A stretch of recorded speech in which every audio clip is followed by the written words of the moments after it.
welcome into the Outdoor Experience with Dale Helgeson. On today's show, we're going to be traveling to Norris, South Carolina.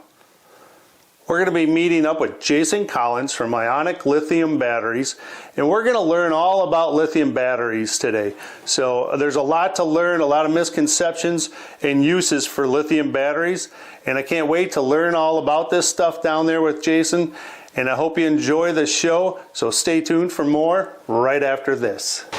Hey, welcome into the Outdoor Experience with Dale Helgeson. I am here with Jason Collins from Ionic Batteries. And we are in Norris, South Carolina. That's right. At the facility down here. And thanks for joining me. Thanks for having me. And what I want to do out of this show is really educate people on what a lithium battery is. So, sure. Tell us a little bit about Ionic first, so people know what Ionic Lithium Batteries really is. Sure. Our founder, Martin Kobler, started Ionic Lithium Batteries about 7 years ago. With the intention of creating a superior lithium product and a company that had outstanding customer service, something that was not existing at the time. No, and customer service is always a difficult prospect for any business. But one of the big questions I get is, what is the major difference between lead acid and lithium? Well, other than the obvious weight difference, lithium batteries are considerably lighter, almost 50% lighter. But the capacity that a lithium battery has to perform at a higher voltage is just outstanding. And I know, lithium batteries have a higher voltage than lead acid. What is that difference? So a lithium battery is going to stay 13.6, 13.3 constantly all day, where a lead acid battery, as it's dropping in capacity, is going to continue to drop in voltage. And it's going to start even lower, 12.6, 12.9, somewhere in that range, and it's just going to continue to drop from there. I know lead acid, and I've had them go bad while I'm out on the water. And what do you guys do to protect lithium batteries, and how do you recognize what's going on with a lithium battery to troubleshoot? Because lithium batteries, as we know, when they hit the end of their charge, they shut off. That's right. How does Ionic protect you from that happening? So all of our batteries come Bluetooth enabled, and with our Bluetooth app, you can monitor that battery in real time. So when you're on a boat on your trolling motor, pull your phone out of your pocket, you literally can see your state of charge, voltage, watts, amperage, cell health, temperature, just a ton of information on that app. It's right at your fingertips. When you're on your app looking at it and you see your battery is going down, even though it's going down, unlike a lead acid, where when it goes down, it actually drops voltage, lithium stays at that high voltage. That's correct. The entire time. At what percentage do you recommend you need to get this thing to a charger fairly soon, right? 10-15% is probably a good time to get it back on charge. Just so you're saving enough energy in the battery for the Bluetooth and the BMS to continue doing what it needs to do. So now on to another topic. Okay. Cold weather. Yeah. Cold weather is a big issue. I'm from Wisconsin. Sure. So we get some really cold weather, and a lot of people have complained about lithium batteries in cold weather. Lead acid, the same thing. Lead acid has a problem with cold weather as well. But what have you guys done to rectify that issue of cold weather? So these batteries are going to discharge and perform up to 4 below, and then on the high end is 160. And even some of our models have built-in heaters in them that actually will, once the thermostat recognizes the internal battery temperature is below 24 degrees, it kicks on to assist with charging. So, which is awesome, because now you don't have to worry about draining your battery down or damaging it, because cold weather can actually damage the battery. It absolutely can. Explain a little bit about how lithium batteries are actually made. What are the major components, and how are they actually made, and what creates the energy? So marine lithium batteries, and our batteries in specific, are lithium iron and phosphate, which is your standard LiFePO4 that you see. That's the chemical composition. That chemical composition is way lighter, doesn't require any maintenance, any liquid. It just creates a higher energy transfer, as opposed to a lead acid battery that has lead, water, iron in it. Let's talk about, the weight difference. of course, the other batteries, the lead is so heavy. Yeah, it is. And the components of that, where lithium it's like you said, 50% lighter. More so in some cases. There's been a misconception out there of lithium batteries starting fires. Sure. Or exploding, and all these online media things. Sure. Talk a little bit about what could cause any damage to a battery, and talk about, there's lithium batteries are everywhere, from our cell phones to our laptops to our tablets to, just everything has lithium batteries now. Yeah. Talk a little bit about what you guys have for safety, as well as compare it to some of the other lithium used products out there. Sure. So, of course, not all lithium batteries are made the same. So your laptop and cell phone batteries have cobalt in them, which is actually pretty unstable stuff. A LiPo-4 battery, lithium iron phosphate, is actually more stable than a lead acid battery as far as safety, the heat that it generates. So a lot of these fires that you're seeing are actually not the same chemical composition as these particular batteries. Like I say, cobalt, you probably see more laptop fires than you would a boat fire, that's for sure. Our batteries actually, and a lot of these fires are caused by overcharging or a loose connection, which can generate a lot of heat. Our batteries actually will shut off at 100% charge, so you cannot overcharge it. So that's going to help prevent any of those kind of issues from happening. With safety in mind, and you talked about marine batteries, what types of things should you look for, even when you're installing them, for safety procedures? Sure. You always want to make sure that your connections are tight. No bare wires, of course. You're on a boat, you don't want any kind of bare wire. And honestly, it is a good idea to avoid stacking eyelets on top of one another as much as possible. I know you have tons of electronics and you want to connect them, but using some type of bus bar or even the terminal adapters to something to kind of spread that load will ensure better connection for sure. We were talking earlier today about 16 volt for your electronics. Yeah, especially forward-facing sonar. Talk a little bit about what that advantage is in a 16 volt versus a 12 volt for that. Sure. If you look at the operating range on a lot of your units, it's going to be 10.3 to 19, 20, 21 even on some units. So by applying that higher voltage, you're going to get better picture quality, better screen resolution, better brightness.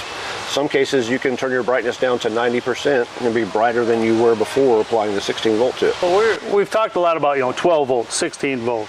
You make 24, 36, 48, all these different voltages and amperage. There's all kinds of different amperages. That's right. How does somebody pick the right battery for their application?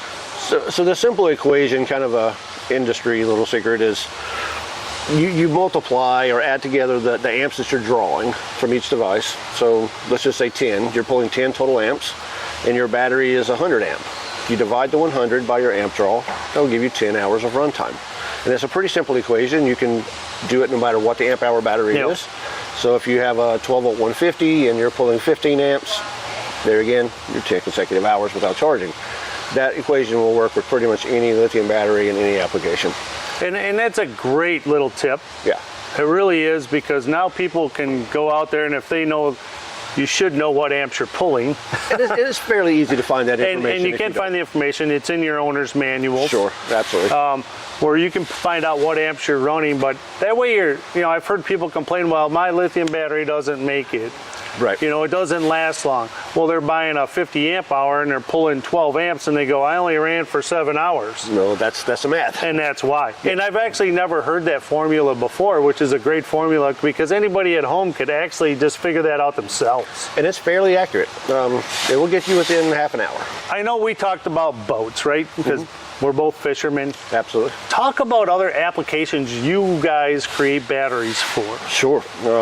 Golf carts, for example. We offer both 48 volt and 36 volt configurations for golf carts. We offer them an entire bundle, where that bundle comes with everything you need to convert over to lithium.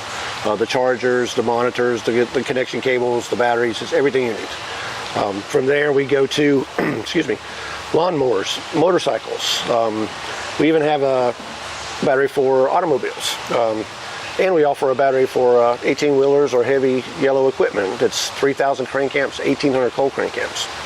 Which is pretty amazing if you think about 3,000 cold cranking amps out of, and that battery, I've seen it, it's not real big. Group 31 size. And to get 3,000 cold cranking amps, and you showed me another feature in it, it has a jump start option. It does. So essentially, if you have a parasitic draw or leave your lights on or, you know, anything like that, leave the switch on. When the battery is drained to 25%, it will shut itself off and basically stay dormant until you use your Bluetooth app to reactivate it. So it's a set of jumper cables built into the battery. Which is awesome, especially from a safety feature. You know, if people are out hunting or fishing or camping, yes, riding four-wheelers, and they're out in the middle of nowhere, and all of a sudden they left their lights on. Especially ATVs. You're not getting a tow truck. That's right. That's exactly right. So to have that jump start capability is an unbelievable feature. It really is. It really is a very cool feature. 18-wheelers, owner-operator, truck guys, absolutely love it. Let's talk about charging. You know, what are the procedures for charging lithium batteries? Because you can't use your lead acid charger on the lithium. True. The only thing that makes a lithium charger is a higher voltage. For instance, a 12-volt lithium battery needs to charge somewhere between 14.2 and 14.7 volts. So that's kind of your range. That's ideal. In some instances, AGM chargers will charge lithium batteries, but not all. It's all about the voltage.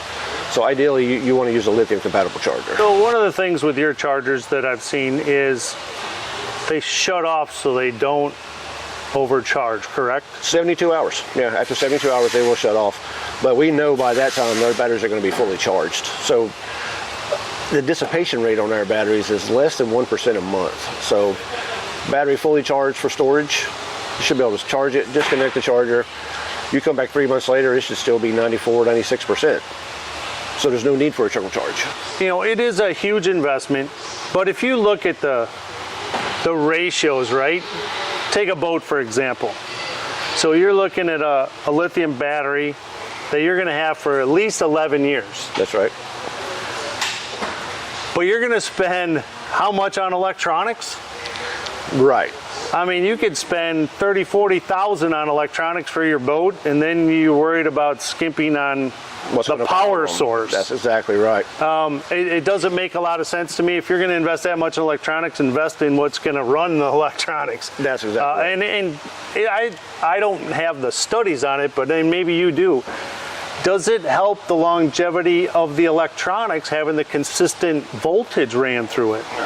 I would think so. I mean, I don't know if there's any studies, or I certainly haven't seen them, but you would have to think that it would. Yeah, you would think it would be less stress on the device to have that consistent power. I would think especially on trolling motors, because as the power level is dropping or the voltage is dropping, that motor's having to work harder to do the same job. Whereas a lithium battery is going to keep that voltage up high, and that motor's just going to just smoothly run along instead of having to keep trying to suck power from the battery. Yeah. Well, and now even the trolling motors have so many devices hooked to them.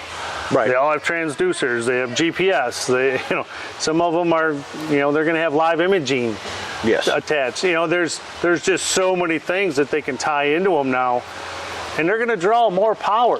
The power demands are. I don't think that's going away. No.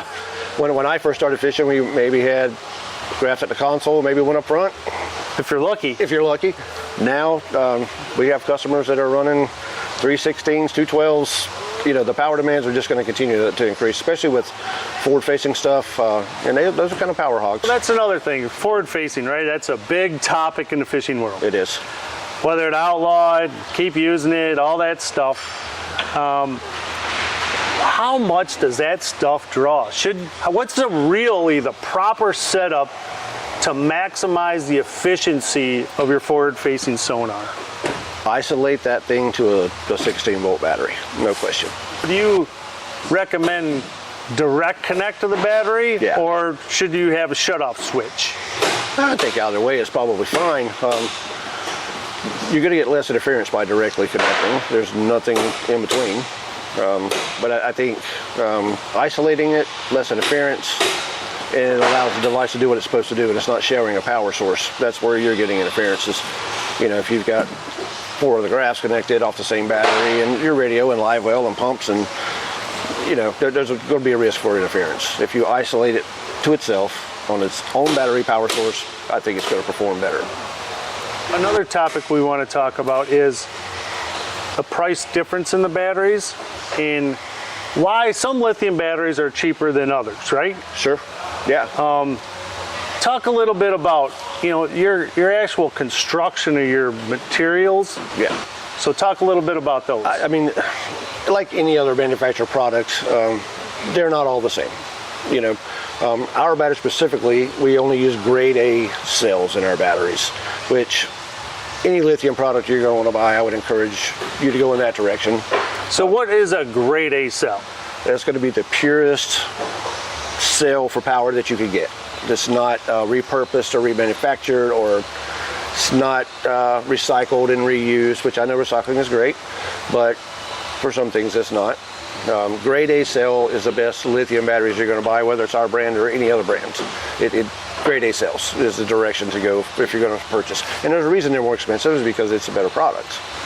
You know, for us especially, we're very strict about how our products are made and what they're made with and how they're assembled, and you know, the cleanliness of the environment that they're assembled. I mean, these things are very important in lithium batteries, or any battery probably for that matter, I would assume. But grade A cells are not repurposed, remanufactured, recycled cells. They're pure lithium cells. Pure, and I'm by the sounds of it, it's the materials in there that make it the higher grade. It's not contaminated in any way.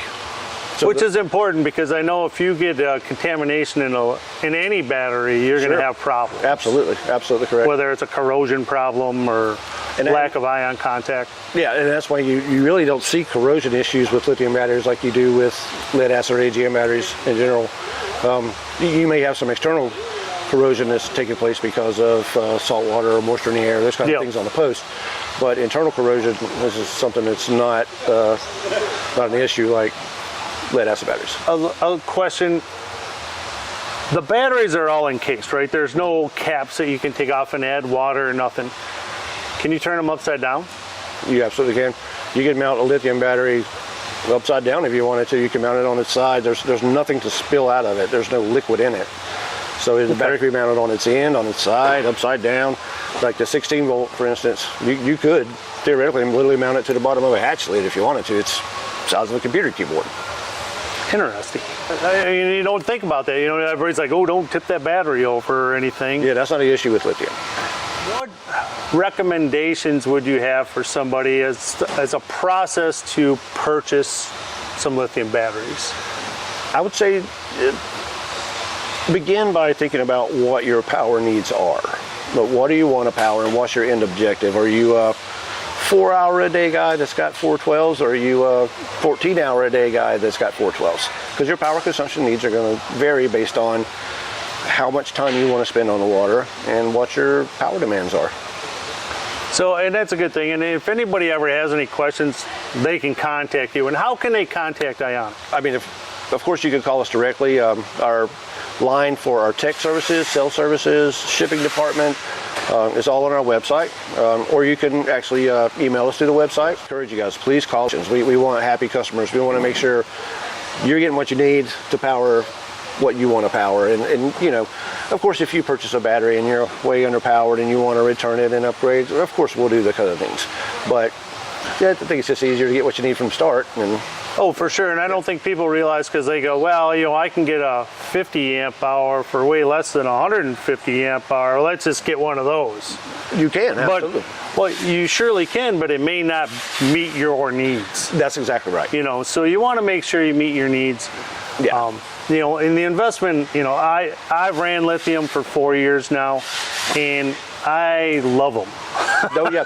We literally have customers who are carrying their batteries onto their next new boat, or they even sell their boat for a little more if they leave the batteries in there, because you can transfer that warranty one time, I think. But yeah, I mean, we have repeat customers, that's for sure. Either they're leaving their boats, batteries in their boats when they sell them, or they'll take the batteries with them when they get a new boat. It happens quite a lot. So what is your website It's that they can reach you at? Yep, lithiumhub.com. And on their website, there is some great articles that really go into more details on whether it's configuration of the batteries, if you want to hook up multiple batteries in a 24 or 36 volt system parallel or in series. Absolutely. The wiring diagrams are out there. Yes. There's different things on comparisons. There's pros and cons. There's all kinds of really good information if you really want to learn more about it. Other words, you know, these guys are awesome to deal with. Feel free to reach out to them and they're willing to help you. Even Absolutely. really if you don't buy a battery, they're going to help you. Yeah. So you can make the right decision for yourself. Yeah, educated decisions are best decisions. So I want to thank you for taking the time today. Dale, thank you for Invite having me me down to South Carolina, Yes, which sir. is a lot of fun. It's a beautiful state if you've never been here. And I hope everybody learned a little bit about lithium batteries and a little bit of the misconceptions as well as the benefits of a lithium battery. And don't feel afraid to purchase them. It is an investment, but it's a worthy investment. Absolutely. So I hope everybody got a little bit out of this, and thanks for watching the Outdoor Experience with Dale Helgeson. We'll be right back with more right after this. Hey everyone, thanks for watching the Outdoor Experience with Dale Helgeson today. I hope you learned a lot about lithium batteries. I want to thank Jason Collins from Ionic Lithium Batteries for taking the time to actually help educate us on lithium batteries. And I hope everybody enjoyed it, learned a little bit so they can make a good decision if they're going to be out in the market to buy a new battery. So I want to thank everyone for watching. Take care and be safe. The Outdoor Experience with Dale Helgeson is sponsored by Ionic Lithium Batteries. Get the battery of tomorrow today. Wind Rider for life outdoors. Distinctive design by Peggy. Visual inspiration for your home. Superior fishing products built to last. Lowrance Electronics, built by anglers for anglers. Walleye Nation's Creations, hooked on innovation.